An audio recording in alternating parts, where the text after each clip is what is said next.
It seems in our constant news cycle, we rarely see moments of true kindness or compassion. Especially in politics, it feels that putting our differences aside for compromise is nearly impossible. We choose sides of the aisle and rarely cross them to interact with folks on the other side. But that doesn't always have to be the truth. There are several moments of genuine humanity everywhere, and you don't have to look very hard to find them. In the late stages of World War II, we see two instances where American GI team up with the Wehrmacht to prove that as citizens of this world, it is always important to choose humanity over ideology. Come learn about the Battle of Castle Itter and Operation Cowboy. Hey everyone, welcome back to Hobby Teaching. My name's Matt, and I'm a teacher. I love to teach the moments and people of history that we don't always get to talk about in the traditional classroom. So, I created this podcast. Today we'll be talking about two events that occurred in the waning moments of World War II. Let's begin with the Battle of Castle Itter. Castle Itter is located in the village of Itter in the North Tyrol region of northern Austria. At the outbreak of World War II, Castle Itter will be seized by the German army under the orders of Heinrich Himmler, the leader of the SS and the architect of the Holocaust.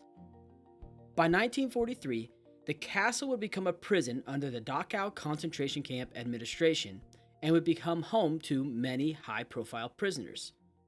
Some examples would be Jean Barotra, a famous tennis player, Edouard Daladier and Paul Reynaud, former prime ministers, Maxime Weygand and Maurice Gamelin, former commanders-in-chief, Marie-Agnès de Gaulle, Charles de Gaulle's sister, and François de la Roque, a French resistance leader. The prison was relatively comfortable. However, they were under constant watch of the SS, and they were kind of always at each other's throats because of different political ideologies, but things could be much, much worse for them. By April 29th, 1945, Dachau will be liberated by American forces, and on April 30th, 1945, Adolf Hitler will take his own life, effectively spelling the end of World War II. Fearing U.S. troops would eventually storm Castle Itter, the SS will abandon the castle. However, the SS guards leaving Castle Itter is not the blessing it would appear to be. In the surrounding areas, rogue SS units are scouring the land, searching for traitors and prisoners of war to execute as they burn down the world around them. The prisoners were technically free, but they needed help to ensure their safety. So on March 2nd, 2 days prior to the SS guards leaving, the prisoners will conspire together with a fellow Yugoslavian prisoner of war, Zvonimir Kukovic. He worked as a handyman in the castle, so he had a little bit of freedom under the commandant of the prison to go into town when he needed to. So the prisoners asked him if he'd be willing to deliver a message to the rapidly approaching Americans. Kukovic is able to leave the castle, but unfortunately, he heads towards Innsbruck, which is 64 kilometers away or 40 miles away from Castle Itter. So it's going to take him a while before he eventually finds American troops. 2 days later, on May 4th, the prisoners are a little worried that Kukovic may not have been successful. So they elect to send another messenger. This time, they send cook Andreas Krobot in the opposite direction that Kukovic went. Krobot is going to travel to Worgl, 5 kilometers away or 3 miles away from Itter. There, he will encounter the Austrian resistance, who actually direct him to an unlikely friend, Wehrmacht Major Josef Gangl. Gangl and several of his soldiers at this point had become disillusioned with the Nazi cause. And when they were given the orders to retreat, they chose to defy those orders. They chose to stick around the town and ensure that the citizens of Worgl were safe and protected from the Waffen SS. He would rather surrender the town to Americans than to allow the SS to terrorize the citizens of the small town. 8 miles north of Wurgel at this time is the 23rd Tank Battalion of the 12th Armored Division Americans.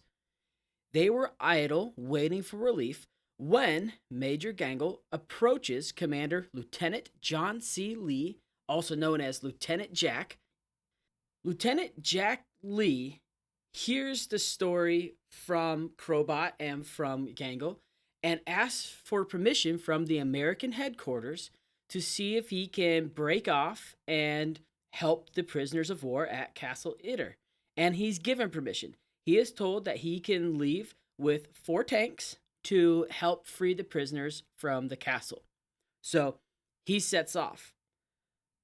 Along the way, Jack isn't going to be able to bring every last one of his soldiers. He has to cross over several flimsy bridges to get to the castle, and eventually he chooses to leave 3 of his tanks behind. He does this for starters. He doesn't want to lose his tanks by accidentally collapsing a bridge, but also it protects his rear guard. If he needs to escape, if he needs to flee, he needs his back protected. And he can't do that if the bridges are collapsed. He can't do that if the SS are able to sneak up on him. So he leaves 3 tanks behind to protect his rear guard so he can retreat if or even when he needs to. In the meantime, as they're waiting for Lieutenant Jack to arrive, the prisoners have broken into the armory at the castle. And they have armed themselves, and they are prepared to fight back. The prisoners have also chosen former SS officer Captain Kirk Siegfried Schrader to help lead this resistance. The prisoners had actually grown close to Captain Schrader. He had moved into the castle with his family as he was healing from an injury. Over time, and after talking to these prisoners and meeting different people, Captain Schrader also becomes disillusioned with the Nazi cause. He had even at one point made contact with the Austrian resistance and had plans to help them out once he left the castle. So the prisoners did in fact trust him, and he definitely helped them out in building their defenses as they waited for Lieutenant Jack to arrive with reinforcements. Once Lieutenant Jack and Gangle arrive at the castle, the lieutenant will quickly assume control of the defenses and order the prisoners to the basement. They want to stay and fight, but he refuses to allow them to fight. He asks them to go to the basement where they'll be safe. He also parks his tank, Passat and Jenny, at the entrance of the castle. The tank will sit there as a barricade so that the SS can't just march up to the front door, and it will act as a deterrent, an offensive weapon as well. Now, the prisoners were a little upset about having to go to the basement. Obviously, they wanted to fight back, but they were also very much underwhelmed by the reinforcements that showed up. Only 14 U.S. soldiers and 10 Wehrmacht soldiers arrive. They don't feel like it's enough. All of the SS soldiers wandering the surrounding areas, only 24 soldiers are there to help rescue these prisoners of war. They don't feel great about that. Nonetheless, they listen to the lieutenant and they do ultimately go to the basement. When night falls, the SS arrive. They send a reconnaissance group of about 100 soldiers to probe the defenses of the castle. And by the morning, SS Oberfuhrer George Bachmann will lead the SS troops into a full-on assault of the castle. The SS completely surround the castle, and they're attacking with machine guns and anti-aircraft machinery. Their weapons are heavy. They quickly knock out Passat and Jenny, so the tank is out of battle. It's a burning mess at this point, but it will still serve a purpose by blocking up the entranceway to the castle. The anti-aircraft weaponry is also just knocking the castle hard. The bricks are falling off the side of the castle. It's starting to crumble down, And the prisoners in the basement say, you know what, forget about this. We're coming to the surface to join this battle to help repel the attackers. They're not going to sit on their hands down there in the basement. So the prisoners come to the top and they fight alongside these soldiers.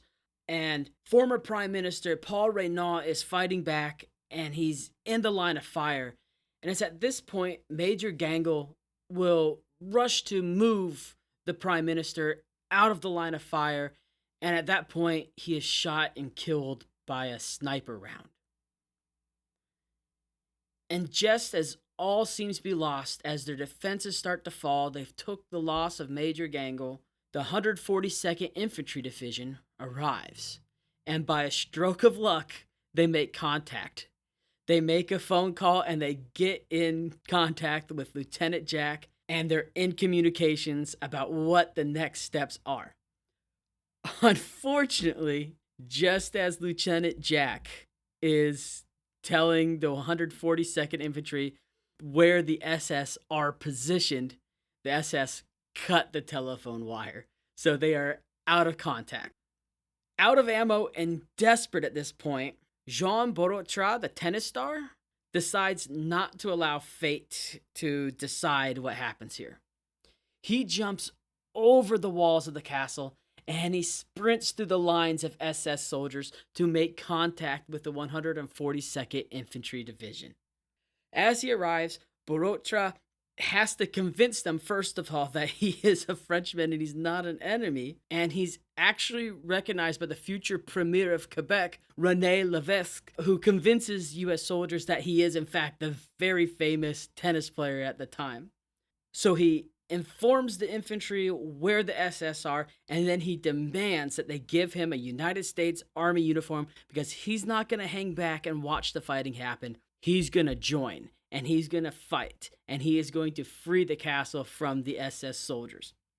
The 142nd closes in, and the SS flee almost immediately upon hearing machine gun fire to their backs. They take off running, they break rank, they run into the trees, and over 100 soldiers will ultimately be captured and taken prisoner. But Castle Itter is now free. The prisoners of war are now free. Lieutenant Jack Lee, for his service at Castle Itter, will be promoted to captain, and he will also be awarded the Distinguished Service Cross for his brave actions. That is the second highest medal a member of the military can earn. Major Joseph Gangle, who was the only Allied casualty of this battle, is today still honored as a hero by the Austrian resistance. There is a large burial plot that can be found near Itter, as well as a street named after him. Captain Kurt Siegfried Schrader, who took over the defense for the prisoners, was given a 2-year sentence for his crimes as a Waffen-SS soldier. However, his punishment will be reduced due to his role at Castle Itter. In World War II, we have one more instance of American GI teaming up with the German Wehrmacht. This one is a little-known military operation in Czechoslovakia called Operation Cowboy. In 1938, Austria was annexed by Germany, and the SS will seize control of the famed Spanish riding school, where a rare breed of horse called the Lippizaner are kept and bred. This breed of horse is extremely rare and was a gift from the Spanish monarchy way back in the 1500s. Nazi scientists see this and decide to transfer these horses to Hostal in Czechoslovakia, where they are going to create the perfect horse. Their idea of eugenics and the pure race extends beyond just humans. They also believe they could get there with these horses. So the horses are moved to a breeding ranch in Hostal, Czechoslovakia, under the careful eye of Lieutenant Colonel Hubert Rudowski. Hubert Rudowski is in charge of this ranch, but we also have this really cool friendship or interesting relationship formed between Rudofsky and a German staff officer, Walter Holters.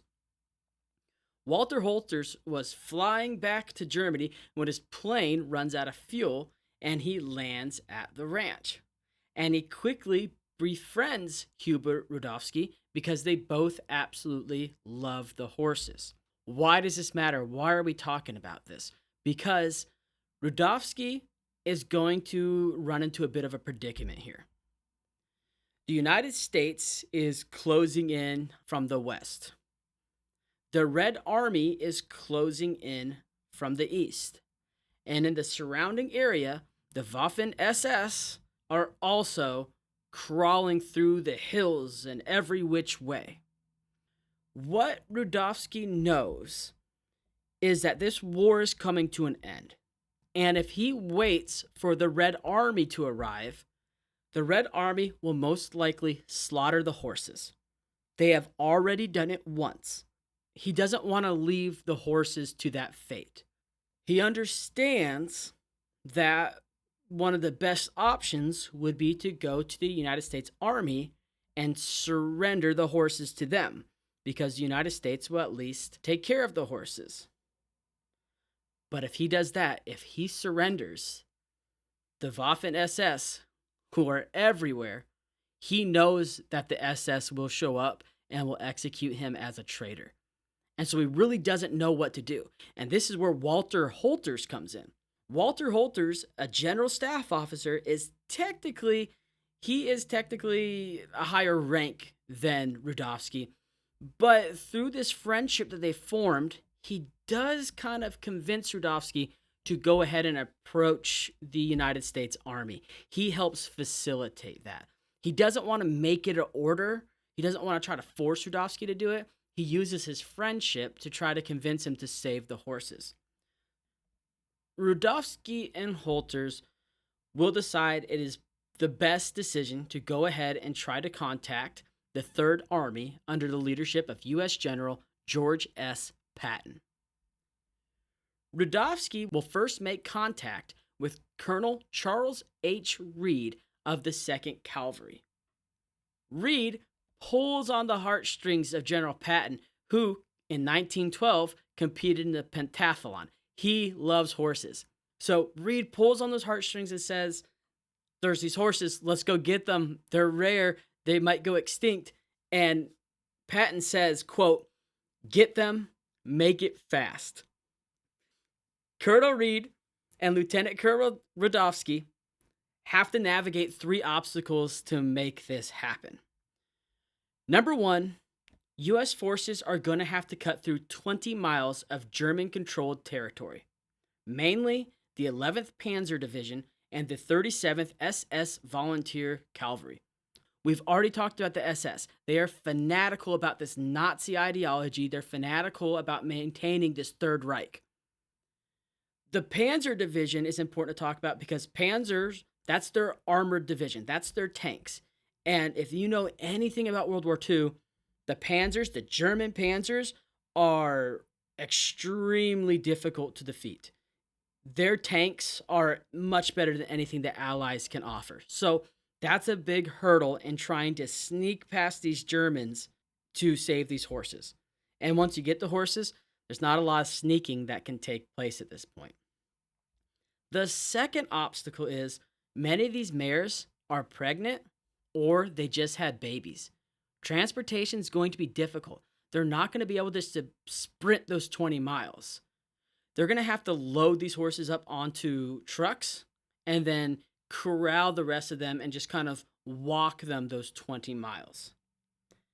The third and possibly largest obstacle is that according to the Yalta Conference, where FDR, Winston Churchill, and Joseph Stalin sat down and talked about how to divide up Europe to help them rebuild after this war, Czechoslovakia is under the jurisdiction of the Soviet Union, not the United States. If the United States does this, they need to do it without the Soviet Union knowing. Because if the Soviet Union finds out, they're going to believe that the United States is stealing from them. And according to the Yalta Conference, The United States can't do this. There's a lot of hurdles here, but it's still decided that they want to make this operation a success. They want to carry this out. There's not a lot of soldiers to spare, but General Patton agrees to spare somewhere between 70 and 80 soldiers of the 42nd Cavalry Reconnaissance, along with a few M8 Greyhound armored cars, some M24 Chaffee light tanks, along with jeeps and trucks to help transport the horses. It is also decided at this time that Captain Thomas Stewart would command Operation Cowboy. On April 29th, 1945, Captain Stewart and his small detachment will slip past the German defenses thanks to an artillery barrage. So they rain artillery down on top of the Germans. They are hunkered down, they're bunkered, they're expecting an attack where this artillery is raining, and the soldiers sneak around behind them, undetected by these Germans. Stewart sets to work quickly once he gets to the ranch, negotiating the surrender terms with Lieutenant Colonel Rudowski. Then they prepare the evacuation of the mares. Stewart also understood that his defenses would not be big enough. If, or more likely when, the Germans show up, he's going to need a much larger force than just 80 people to defend the ranch and to defend these horses. So he takes the 200 Wehrmacht soldiers who have just surrendered and he rearms them. He enlists the help of 100 British, French, and Polish prisoners of war who've been working as laborers at this ranch, and he gives them weapons.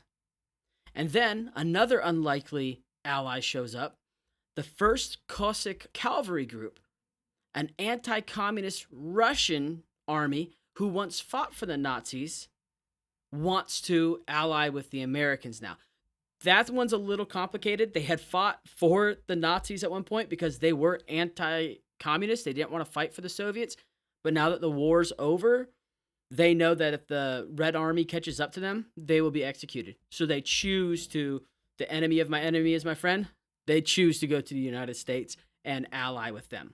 Now, before they are given weapons, Captain Stewart makes every single one of them swear allegiance to the United States Army and that they would fight for the United States Army. And this group becomes known as Stewart's Foreign Legion. Now, eventually, the Waffen-SS do catch wind of this surrender, and they're going to launch 2 attacks to execute the traitors and to take the horses back. Both attacks are going to be repelled by the Allied forces. They will only lose 1 soldier in both of these attacks, where the SS, they will end up retreating and running away. In between the fighting, Colonel Reed and Major Robert P. Andrews of the United States Army begin the evacuation of the horses. Some are going to be loaded into trucks, while others are going to be herded between tanks back to the U.S. lines. However, this has taken a while, and the horses aren't moving fast. And towards the end of this evacuation, the Soviet Red Army is going to arrive. They show up and they demand that the United States hands back over the horses. Colonel Reed is going to negotiate with the Red Army. They say he used some of his Southern hospitality. He convinces the Red Army that they're still finalizing the surrender of the Germans in the area, and that if the Red Army gives them just a few minutes, that they'll sort everything out later. Not true. As he's talking, they are getting the rest of the horses herded away. The Soviets are upset. They're mad about this. The United States is stealing their property. They start setting up roadblocks. They're trying to stop the horses from crossing into U.S.-controlled territory. The U.S. is going to take some country roads. They're going to go off-roading a little bit. They're going to avoid every major roadblock they can. And under the orders of General Patton, they are told, quote, run them over if they get in the way. So General Patton was very serious about saving these horses as well. They're able to get to the border between the US and Soviet-controlled territories when one final roadblock is set up, and Soviet soldiers are waiting there with guns pointed. The US shows up, and they point their guns right back. And ultimately, the Soviet soldiers are going to stand down.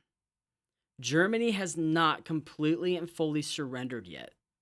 The last thing they want to do is start a war with the United States and have to fight the United States and what's left over of this German army.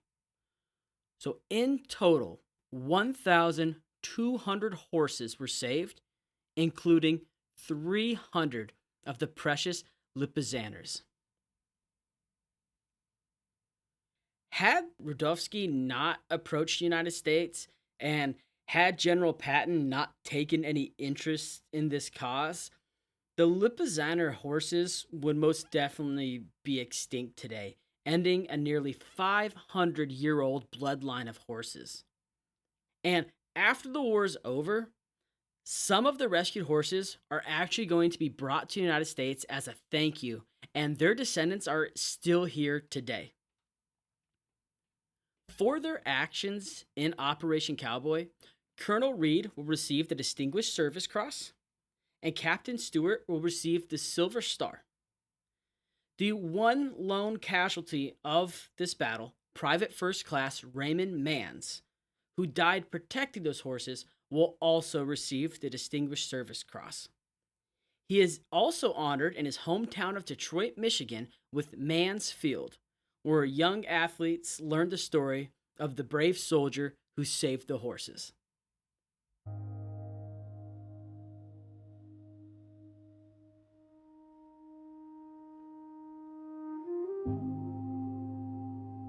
It's interesting to hear these stories of Castle Itter and Operation Cowboy.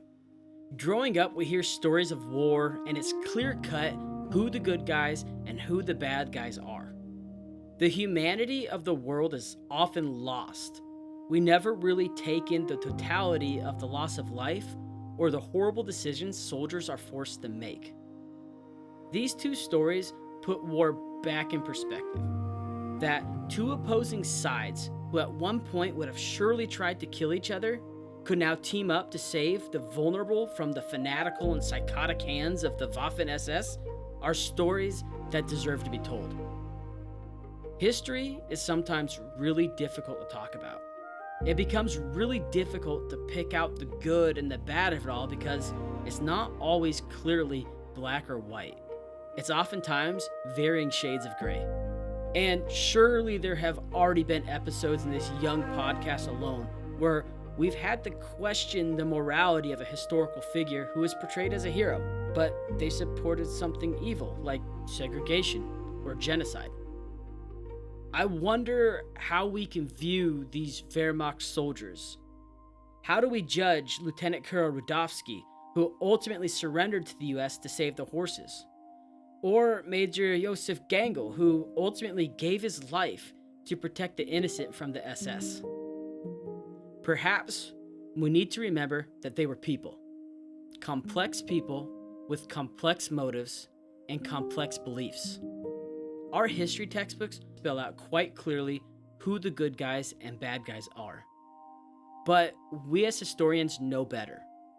And it's a lesson that applies to us today. In current events, labels are thrown everywhere for everyone. And we've allowed these labels to determine what we think and feel and believe about other people. We're pitted against each other because of these labels. Castle Itter and Operation Cowboy show us that actions speak louder than words, and that there is always room for compromise when we're talking about the lives of others. We should always choose humanity over ideology.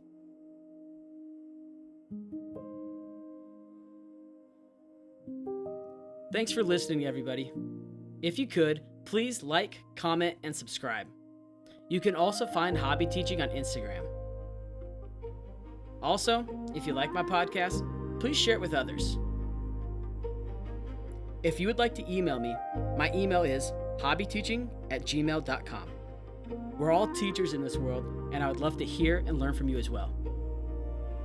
Tune in next week for our Season 1 finale, where we learn about Medgar Evers and his wife Merle and her quest for justice. See you in the next one.